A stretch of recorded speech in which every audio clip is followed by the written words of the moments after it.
سورہ کہف آیت نمبر 56۔ اعوذ باللہ من الشیطان الرجیم، بسم اللہ الرحمن الرحیم۔ وما نرسل المرسلین الا مبشرین ومنذرین ویجادل الذین کفروا بالباطل لیدحضوا به الحق واتخذوا آیاتی وما انذروا ہزوا ومن أظلم ممن ذكر بآيات ربه فأعرض عنها ونسي ما قدمت يداه إنا جعلنا على قلوبهم أكنة أن يفقهوه وفي آذانهم وقرا وإن تدعوهم إلى الهدى فلن يهتدوا إذا أبدا وربك الغفور ذو الرحمة لو يؤاخذهم بما كسبوا لعجل لهم العذاب بل لهم موعد لن يجدوا من دونه موئلا وتلك القرى أهلكناهم لما ظلموا وجعلنا لمهلكهم موعدا وإذ قال موسى لفتاه لا أبرح حتى أبلغ مجمع البحرين أو أمضي حقبا صدق الله العظيم۔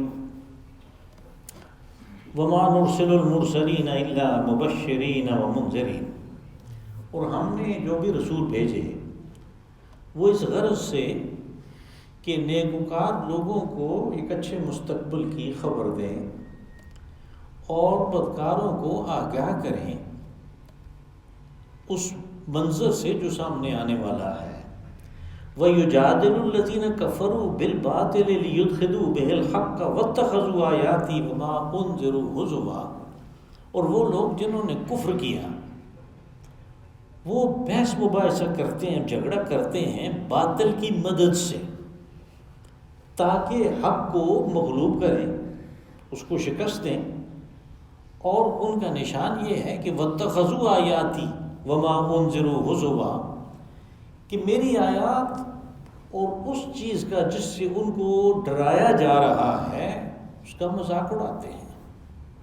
وَمَنْ أَظْلَمُ مِمَّنْ ذُكِّرَ بِآيَاتِ رَبِّهِ فَأَعْرَضَ عَنْهَا وَنَسِيَ مَا قَدَّمَتْ يَدَاهُ، اور اس سے بڑھ کر اور ظالم کون ہوگا کہ جس کو اس کے رب کی آیات کے ذریعے سے نصیحت کی جائے، جس کی تذکیر کی جائے، اور وہ منہ موڑ لے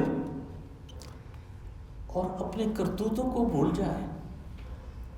اِنَّا جَعَلْنَا عَلَىٰ قُلُوبِهِمْ أَكِنَّةً أَن يَفْقَهُوهُ وَفِي آذَانِهِمْ وَقْرًا، ایسے لوگوں کے دلوں پہ ہم پردے ڈال دیتے ہیں،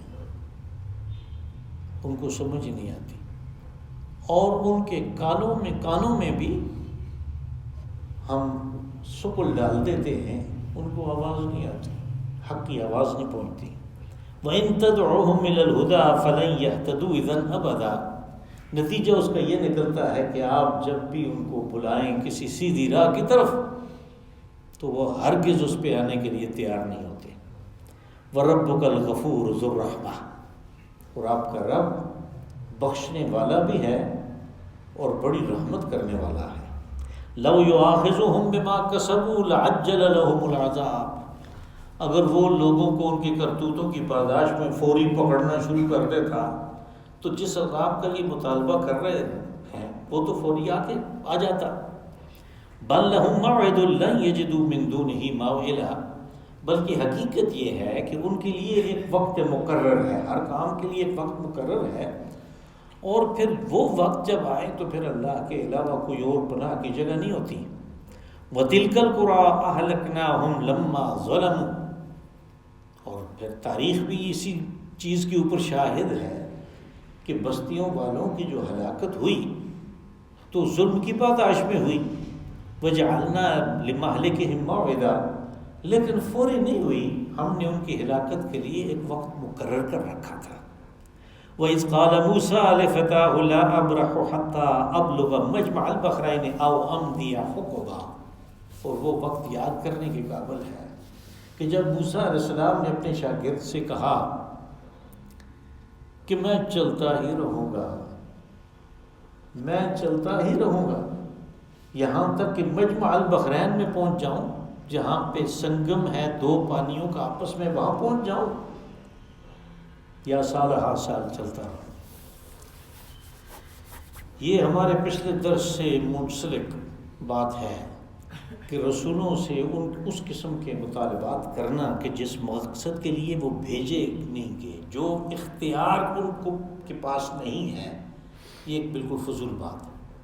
بس وہ کیوں آئے، یہ مقصد واضح کرنا جو ہے یہ بھی بڑا ضروری ہے۔ تو پہلی آیت میں اس چیز کو واضح کیا کہ ہم نے جو رسول بھیجے وہ دو کاموں کے لیے، مبشرین اور منذرین، اور قرآن پاک میں یہ بات بہت دفعہ ہے کہ رسول کا کام ہے بشارت دینا، خوشخبری دینا۔ کس بات کی؟ کہ جو لوگ اچھے کام کر رہے ہیں ان کے سامنے اس کا اچھا نتیجہ آئے گا۔ اب جب اللہ کی بات پہ جو کہ وحی کے ذریعے سے رسول کو القاء کی گئی اور رسول علیہ السلام نے اپنی امت والوں کو بتائی، جب اس کے اوپر ایمان ہو تو پھر اس اچھے مستقبل سے پہلے جو آزمائشیں آتی ہیں، جو ابتلا آتی ہیں، جو اس کے اوپر مصیبتیں پڑتی ہیں، وہ ان کو بڑے آرام اور سکون سے برداشت کر لیتا ہے۔ جب اس کو یقین ہے کہ میں کام وہ کر رہا ہوں جس کا اللہ نے حکم دیا، رسول علیہ السلام نے اس کا طریقہ بتایا، تو یہ تو آزمائش ہے اور بہت عارضی ہے اور وقتی ہے، اور اس کے اندر ایک حکمت اور خیر ہے، اس لیے کہ اللہ کے کسی کام میں بھی کوئی کام ایسا نہیں جو حکمت اور خیر سے خالی ہو، بس وہ اس کو برداشت کر لیتا ہے۔ اس لیے کہ رسول علیہ السلام نے جو بات اسے بتائی کہ مستقبل بہترین ہے، تو اس دنیا میں بھی اور پھر اگلے جہان میں کامیاب ہو کے رہے گا۔ اور دوسرا ان کا کام منذرین، ان لوگوں کو جو اللہ کی ہدایات کے مطابق اپنی زندگی نہیں گزارنا چاہتے، وہ ایک شتر بے مہار کی طرح زندہ رہنا چاہتے ہیں اور ان قوانین کی پاسداری نہیں کرتے جو اللہ نے اپنی کتاب میں اتارے ہیں، تو ان کو ایک خراب مستقبل کے بارے میں آگاہ کر دے۔ بے شک ان کے حالات کتنے ہی اچھے بظاہر نظر آتے ہیں، وہ مزے کرتے نظر آتے ہیں، پھلتے پھولتے نظر آتے ہوں، لیکن یہ کہ رسول کا کام یہ ہے کہ ان کو آگاہ کر دے کہ تم بچو گے نہیں، اللہ کی گرفت سے باہر نہیں نکل سکتے۔ لیکن اب مسئلہ یہ ہے کہ لوگوں کو تو فوری طور پہ ان چیزوں کے اوپر عمل چاہیے کہ بھائی بشارت والوں کو فوری طور پہ اچھا مستقبل آ جائے، مستقبل قریب میں نظر آ جائے، اور دوسرے لوگوں کے اوپر عذاب یا جو کچھ بھی سختی آنی ہے وہ فوری آ جائے۔ واضح یہ کیا گیا اگلی آیات میں کہ ہر چیز کے لیے ایک وقت مقرر ہے، اور اس وقت مقرر سے پہلے وہ واقعہ نہیں ہوتی، اور اس چیز کی وجہ بھی اللہ پاک نے بتا دی۔ وَيُجَادِلُ الَّذِينَ كَفَرُوا بِالْبَاطِلِ لِيُدْحِضُوا بِهِ الْحَقَّ وَاتَّخَذُوا آيَاتِي وَمَا أُنذِرُوا هُزُوًا۔ اور یہ لوگ جنہوں نے کفر کیا، یعنی بات کو ماننے سے انکار کر دیا اور اپنے انکار کے اوپر اصرار کیا، اڑ گئے اس کے اوپر، وہ بحث مباحثہ کرتے ہیں، وہ لڑائی کرتے ہیں، وہ مجادلہ کرتے ہیں باطل کی مدد سے، بالباطل، باطل کی مدد سے، تاکہ وہ حق کو شکست دے دیں۔ لیدخلوا بالحق، جو حق ہے، جو اچھی چیز ہے، جو فطرت کے مطابق ہے، اس کو شکست دے۔ اور پھر کیا کرتے ہیں؟ دوسرا کام ان کا یہ ہے کہ واتخذوا آیاتی وما انذروا ہزوا، کہ وہ ہماری آیات کو اور جو چیز انہیں بتائی گئی کہ یہ عذاب آنے والا ہے انکار کرنے والوں کے اوپر، ان دونوں کے ساتھ وہ مذاق بنا لیتے ہیں، ان کو وہ ٹھٹھے مخول کا مصداق بنا لیتے ہیں۔ وَمَنْ أَظْلَمُ مِمَّنْ ذُكِّرَ بِآيَاتِ رَبِّهِ فَأَعْرَضَ عَنْهَا وَنَسِيَ مَا قَدَّمَتْ يَدَاهُ۔ اب یہ ایک افسوس کا اظہار ہوا کہ ایسے شخص سے بڑھ کر ظالم اور کون ہوگا کہ جس کو اللہ نے اپنی آیات کے ذریعے سے اپنے احکامات بتائے ہوں، اپنے اوامر اور نواہی سے آگاہ کیا ہو، اس کی تذکیر کی ہو، اس کو نصیحت کی ہو، اس کو یاد دہانی کروائی ہو کہ تیرے اندر کی فطرت یہ ہے، تم اس کے خلاف کیوں چلتے ہو؟ لیکن فَأَعْرَضَ عَنْهَا، وہ ان چیزوں سے منہ موڑ لے کہ مجھے نہیں چاہیے۔ یہ پرانے وقتوں کی پرانی باتیں ہیں. اب نیا دور آ گیا ہے. اب نیا دور آ گیا ہے، نئی ساری اقدار اور سارے معیار جو ہیں وہ نئے ہو گئے ہیں، ہم ان کے مطابق چلیں گے. کہ ایسے لوگ جو ہیں یہ بہت بڑے ظالم ہیں. اور یہ ظلم کس پہ کرتے ہیں؟ اپنے اوپر. اپنے اوپر آدمی ظلم کر رہا ہوتا ہے. وَنَسِيَ مَا قَدَّمَتْ يَدَاهُ، کہ اس چیز کو بھول جاتے ہیں کہ جو کرتوت یہ کر رہے ہیں وہ غائب تو نہیں ہو جاتے. جو چوری کر رہا ہے، جو جھوٹ بول رہا ہے، جو جھوٹی گواہیاں دے رہا ہے، جو رشوت کھا رہا ہے، اس کے یہ اعمال ضائع تو نہیں ہو رہے. یہ محفوظ ہیں، یہ اس نے آگے بھیج دیے ہیں، اعمال سارے آگے چلے جاتے ہیں. وہاں پہ پروسیس ہو کے ان کے نتائج برآمد ہوں گے. اور یہ باتیں کرتے ہوئے، ہنسی مذاق کرتے ہوئے بولی جاتا ہے کہ میں نے وہ جو کام کی ہے وہ کوئی ضائع تو نہیں ہوگی، وہ ریکارڈ کے اندر ہیں اور فیصلہ تو ان کے مطابق ہوگا. تو اس نے تو اپنے اوپر بڑا ظلم کر رکھا ہے، یہ باز نہیں آ رہا، یہ بڑا ظالم ہے.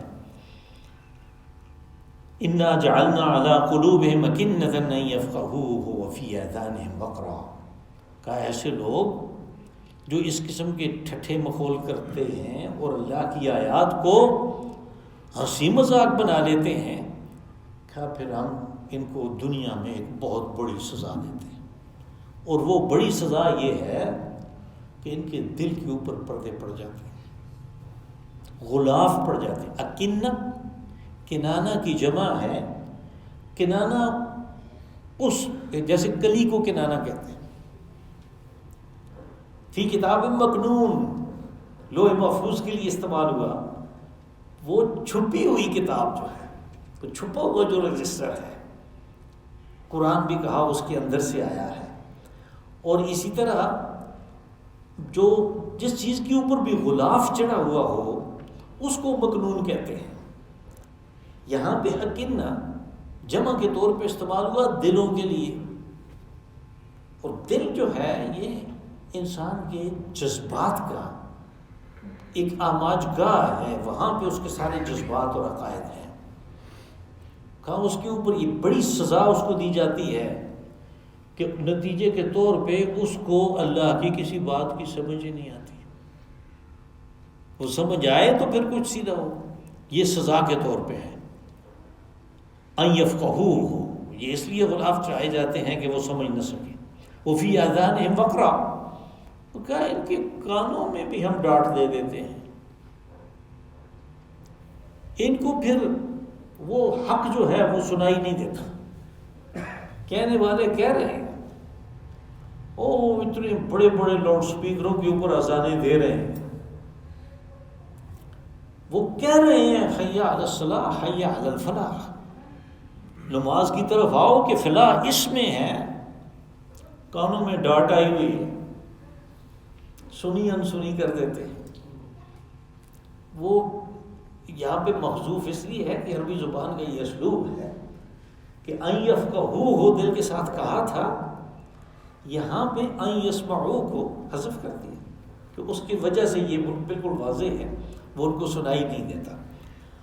وَإِن تَدْعُوهُمْ إِلَى الْهُدَىٰ فَلَن يَهْتَدُوا إِذًا أَبَدًا، کہ اس سزا کا یہ نتیجہ نکلتا ہے کہ آپ جتنا مرضی اس کو ہدایت کی طرف، سیدھی راہ کی طرف بلاتے رہیں، وہ کبھی بھی نہیں آئے گا.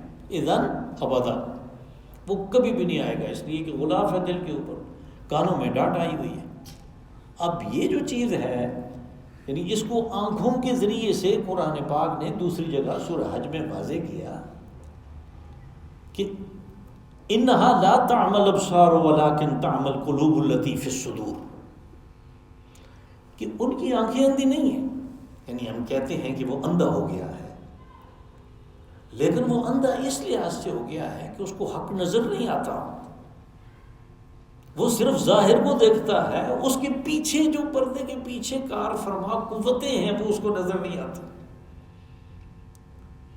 تو کہا کہ انہا لا تعمل الابصار ولکن تعمل القلوب التی فی الصدور، ان کی ظاہر کی آنکھیں جو ہیں وہ ٹھیک ٹھاک ہیں، وہ دیکھتے ہیں، ٹیسٹ کرواتے ہیں، 6/6 ہے، لیکن دل کی آنکھ اندھی ہے.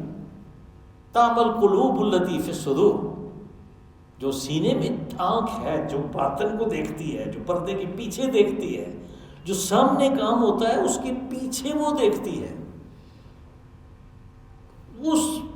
وہ اندھی ہے، اس کو کچھ بھی نظر نہیں آتا. اور یہ ایک ایسا موضوع ہے کہ جس کے اوپر ہمارے تقریباً تمام فلاسفہ نے اور جو شاعر وغیرہ ہیں انہوں نے بھی اس کے اوپر طب آزمائی کی ہے، یہ بتانے کی کوشش کی ہے. جیسے علامہ اقبال نے کہا کہ ظاہر کی آنکھ سے نہ تماشا کرے کوئی، اور دیکھنا تو دیدہ دل وا کرے کوئی. وَرَبُّكَ الْغَفُورُ ذُو الرَّحْمَةِ، یہ اس سوال کا جواب ہے کہ جو نافرمان ہیں، جو بدکار ہیں، وہ مزے کر رہے ہیں، اور جو اللہ کے بندے ہیں کئی دفعہ دیکھا کہ وہ آزمائش میں ہیں، ان کے اوپر مصیبتیں ٹوٹ رہی ہیں. تو کہا تمہارا رب یاد رکھو بخشنے والا مہربان ہے. لو یؤاخذہم بما کسبوا لعجل لہم العذاب، اگر وہ لوگوں کو ان کی کرتوتوں کی پاداش میں، ان کے اعمال کی پاداش میں فوری پکڑنا شروع کر دیتا تو پھر تو جس عذاب کا یہ مطالبہ کر رہے ہیں وہ واقعی آ ہی رہتا. لعجل لهم العذاب بل لهم موعد لن يجدوا من دونه موعدا. یہ اصول بیان ہوا کہ ان ہر نتیجے کے لیے ایک وقت مقرر ہے، موعد مقرر وقت، موعد لن يجدوا من دونه موعدا کا جب وہ وقت آ جائے تو پھر موعل کہتے ہیں پناہ گاہ کو، پھر اللہ کے علاوہ کوئی پناہ نہیں ہے. اللہ نے تو پناہ نہیں دینی، اس لیے کہ وقت مقرر آ گیا تو اس کے اصول کے مطابق آیا ہے. وَتِلْكَ الْقُرَىٰ أَهْلَكْنَاهُمْ لَمَّا ظَلَمُوا. اب تاریخ سے اسی چیز کو، یہی جو بات بیان ہوئی، یہ جو اصول بیان ہوئے، تاریخ انسانی کو اس کے سامنے رکھا کہ دیکھو جو ہم نے کہا یہ قوموں کے ساتھ ہوا، یہ اس کے مطابق ہوا کہ یہ بستیاں تھیں، ان بستیوں کو اور ان بستیوں والوں کو جو ہلاکت سے دوچار ہونا پڑا وہ ظلم کی پاداش میں ہوا. لما ظلموا وجعلنا لمہلکہم موعدا، کہا ہم نے ان کی ہلاکت کے لیے بھی ایک وقت مقرر کیا تھا. یہ نہیں کہ انہوں نے ادھر رسول کو جھٹلایا، اللہ کی نافرمانی کی، اللہ کی توحید کو ماننے سے انکار کیا اور ادھر ان کے اوپر عذاب آ گیا. نہیں، فرعون کے اوپر 60 سال حضرت موسیٰ علیہ السلام اس کے ساتھ لگے رہے، اس کے بعد اس کی غرقابی ہوئی. اور اسی طرح قوموں نے، یعنی مکہ والوں نے 13 سال تک انکار کیا. پھر ہجرت رسول علیہ السلام کے بعد ان کے ساتھ جو معاملہ ہوا اس کو تو 16-17 سال لگ گئے. تو 18 سال کے بعد جا کے انہوں نے بالکل وہ ایسے کھڑے تھے کہ جو بھی فیصلہ ہوگا وہ قبول کر لیں، اس لیے کہ انہوں نے ہتھیار ڈال دیا، سرنڈر کر دیا فتح مکہ کے موقع. تو یہ جو پروسیس ہے، یہ جو طریقہ کار ہے، اس کو اگر دیکھنا ہے تو قوموں کی تاریخ دیکھ لو. اب اس کے بعد قرآن پاک کے دلچسپ ترین واقعات میں سے ایک واقعہ شروع ہوتا ہے، اور وہ ہے حضرت موسیٰ علیہ السلام کا واقعہ کہ ان کی ملاقات، بعض حدیث کے مطابق اس شخص کا نام خضر لیا گیا اور اس کو ہمارے مفسرین نے علیہ السلام بھی کہا، جس سے معلوم ہوتا ہے وہ نبی ہے. لیکن واقعہ کو دیکھیں تو پھر اس سے وہ ثابت بھی ہو جاتا ہے کہ وہ نبی سے کم درجے والے کسی آدمی کے کام نہیں ہو سکتے. اب اس واقعہ کو جاننے سے پہلے جو میں نے گزارش کی کہ جو اصل بات بیان کی جا رہی ہے وہ یہ ہے کہ صبر وہ بنیادی چیز ہے کہ جس کے بغیر کوئی حقیقت بھی آدمی کو سمجھ نہیں آ سکتی. جو بے صبرہ ہو جاتا ہے، جس کے اندر صبر کی کیفیت نہیں ہے، وہ تو کوئی بھی کام ہوتا ہوا دیکھتا ہے تو وہ کہتا ہے یہ کیا ہو گیا، اس طرح تو نہیں ہونا چاہیے تھا، یہ تو خراب آدمی ہے، اس کو تو سزا ملنی چاہیے تھی. اور سزا ملنے کے بجائے اس کو بڑا اچھا عہدہ مل گیا، بڑی اچھی صحت مل گئی، بڑی اچھی اولاد مل گئی، بڑا اچھی فصل ہو گئی اس کی. یہ جو کیفیت ہے یہ اس لیے پیدا ہوئی کہ اس کے اندر صبر نہیں تھا. اب صبر کے لیے کچھ بنیادی یہ ایک عقائدی چیز ہے، یعنی صبر ایک عبادت ہے، دل کی عبادت ہے. اس کے لیے کچھ بنیادی چیزیں اندر ہونا بڑا ضروری ہے، اس کے بغیر صبر نہیں پیدا ہوتا. ان میں پہلی چیز اس بات کا یقین ہے کہ جو کام بھی ہوتا ہے وہ اللہ کی مشیت سے، اس کے اذن سے، اس کے حکم سے ہوتا ہے. اس کے اذن اور مشیت کے بغیر کوئی ذرہ جنبش نہیں کر سکتا، کوئی پتہ حرکت نہیں کر سکتا، کوئی کچھ بھی نہیں کر سکتا، کسی کے پاس کوئی اختیار نہیں. جو کچھ ہوتا ہوا نظر آتا ہے اس میں اس کی مشیت شامل ہے. اس کے بعد دوسری چیز یہ ہے کہ اللہ کے تمام کام جو ہیں ان میں خیر اور حکمت ہے.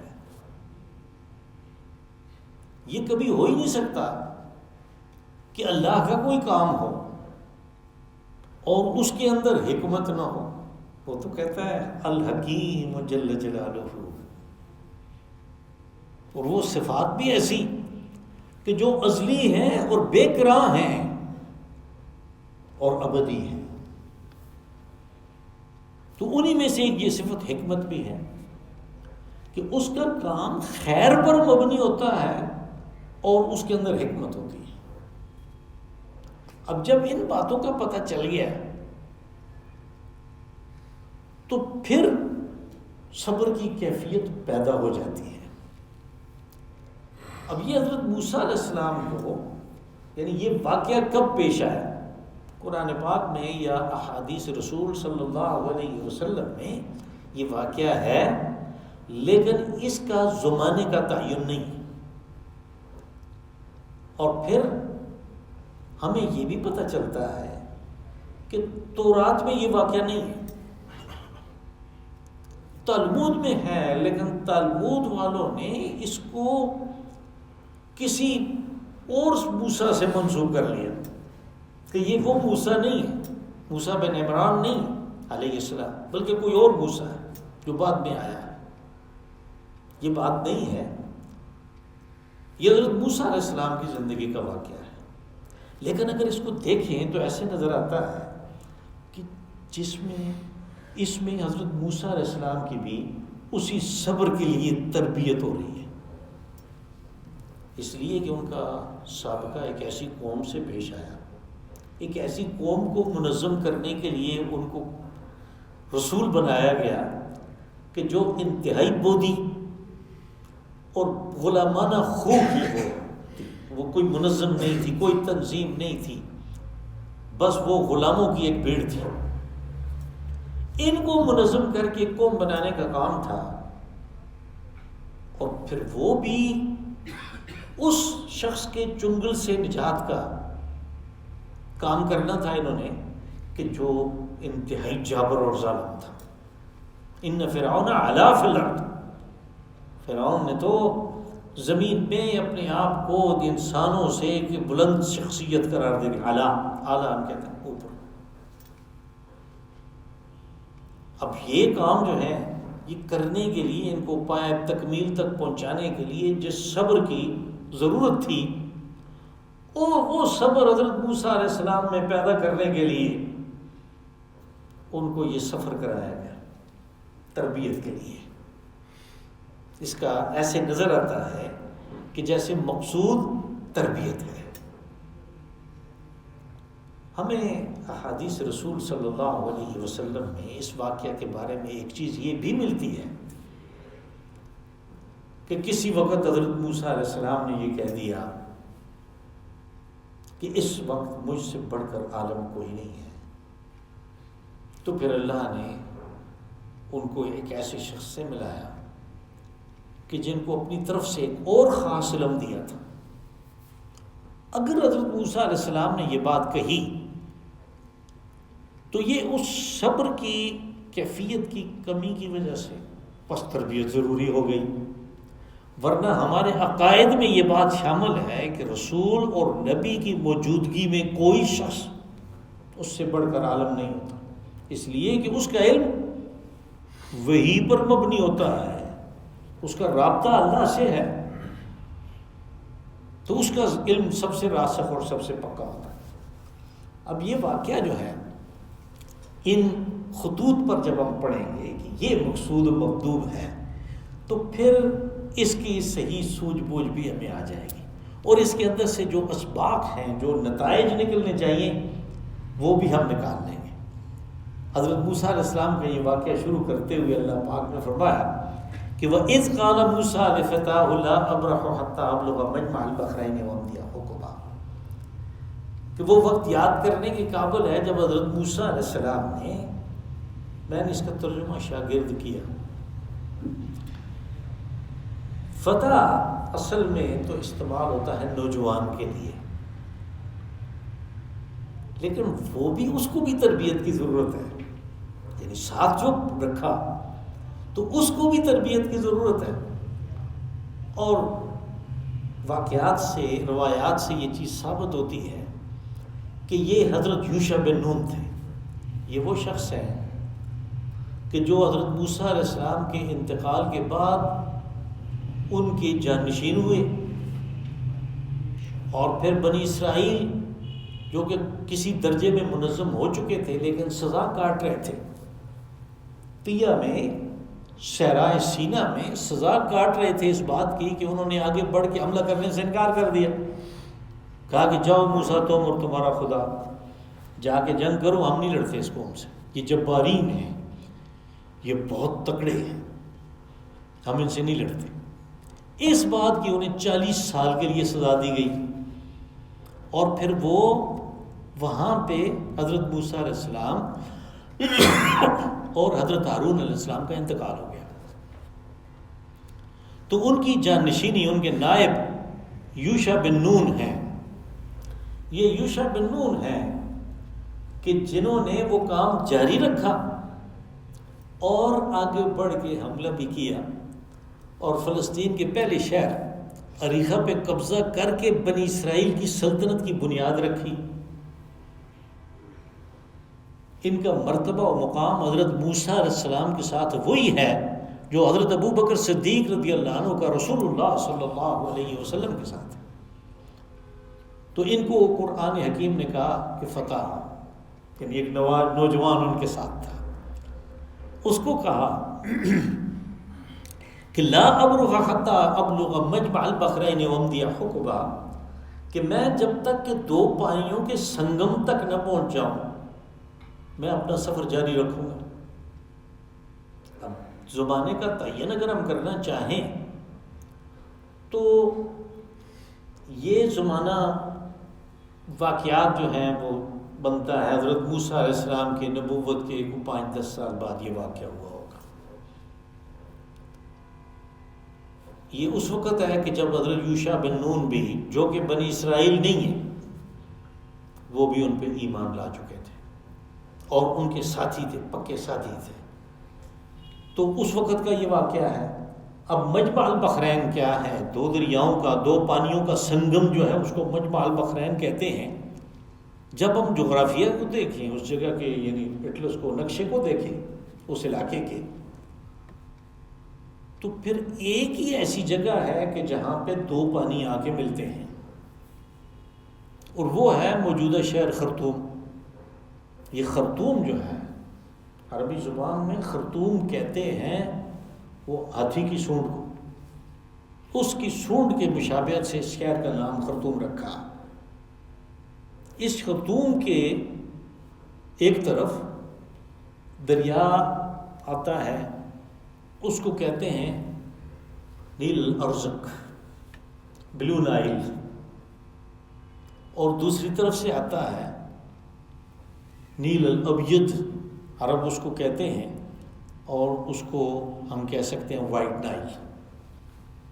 یہ دریائے نیل کے 2 حصے ہیں، جو حبشہ جو پرانا تھا اس سے نکل کے تو یہ خرطوم شہر کے آ کے بالکل اسی طرح ملتے ہیں جس طرح مظفر آباد کے مال باغ وہ نیلم اور کنار وہ آپس میں آ کے ملتے ہیں. اس جگہ کو بھی دومیل کہتے ہیں، وہاں پہ دو ملتے ہیں دریا، مظفر آباد کے معنی بعد.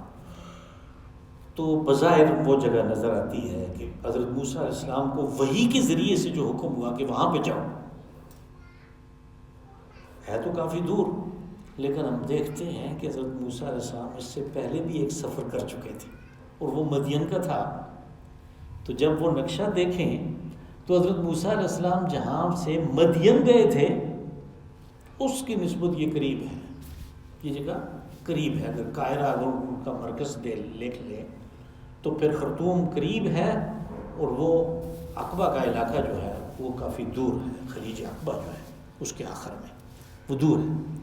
اب موسیٰ علیہ السلام نے کہا جب وحی ہوئی تو پھر سفر کی کیا بات ہے. وہ کیا کسی فارسی کے شاعر نے کہا کہ یا بجا جانا رسد یا زتن آیت بروں، کہ میں تو یا تو اپنا جان جانے جانا کے پاس پہنچا کے رہوں گا، یا یہ ہوگا کہ یہ جان جسم سے نکل جائے گی. بالکل یہ ہے کہ خطہ او امدی حقبہ، یا میں سال سال تک چلتا رہوں گا. عربی ماہرین لغت جو ہیں انہوں نے حقبہ کے دو معنی کیے ہیں. ایک تو یہ کہ وہ کہتے ہیں کہ 80 سال سے زیادہ ہوگا یہ عمر، یہ حقب جو ہے یہ 80 سال سے زیادہ ہے. لیکن دوسری طرف یہ ہے کہ 80 سال سے زیادہ ہے تو کس سے کم ہے، اس کا لغت میں کچھ بھی نہیں. تو پھر یہیں سے موجودہ جو اصطلاح ہے ملینیم، تو عربوں نے ملینیم کو حقب کہا.